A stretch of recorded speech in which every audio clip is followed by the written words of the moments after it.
RTI Live News. Ask for right.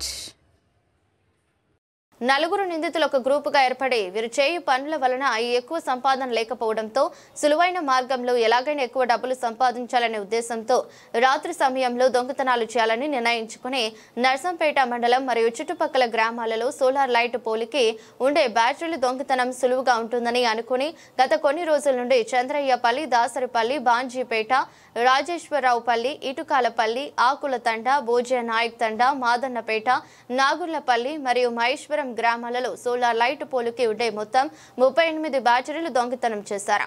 వాటి విలువ సుమారు 2,15,000 వరకు ఉంటుంది.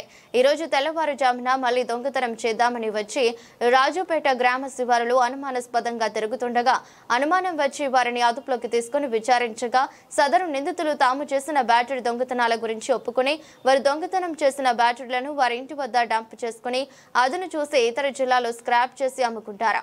అలా దొంగతనం చేసి డంప్ చేసిన 38 బ్యాటరీలను వారి ఇంటి వద్ద నుండి స్వాధీనం చేసుకుని చట్ట ప్రకారం వారిని రిమాండ్ కి తరలించడం అయింది. ఇదే విధంగా చెన్నారావుపేట మరియు ఖానాపురం మండలాల్లో కూడా బ్యాటరీల దొంగతనాలు చేసినట్లుగా ఒప్పుకున్నారు.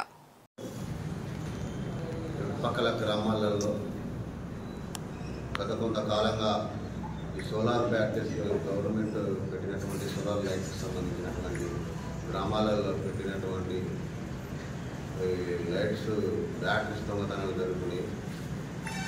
మన దగ్గర ఈ మహేశ్వరం, బాంజీతండ, ఇటుక్యాలపల్లి, మాదనపేట తదితర గ్రామాల్లో 14 గ్రామాల్లో కంటిన్యూగా దొంగతనాలు జరుగుతున్నాయి. అలాగే చంద్రరావుపేటలో, ఖానాపూర్లో కూడా దొంగతనం చేశారు. వీటి మీద సిఏ గారు రఘుపతి రెడ్డి గారు, ఎస్ఐ రవికుమార్ వీళ్ళు ప్రత్యేకమైన దృష్టి సారించి ఐడి పార్టీని ఏర్పాటు చేసి ఈ దొంగలని ఇన్ఫర్మేషన్ తీసుకొని దొంగలను పట్టుకొని అయినది. ఈ దొంగలు మా సంపత్, మహేష్ మరియు సాంబారావు అని నలుగురు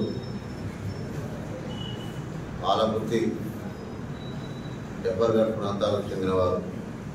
వీళ్ళు నైట్లో వచ్చి రెక్కి నిర్వహించి ఆ గ్రామాలలో ఉన్నటువంటి సోలార్ లైట్స్ను ఆటోల మీద తరలించేవారు.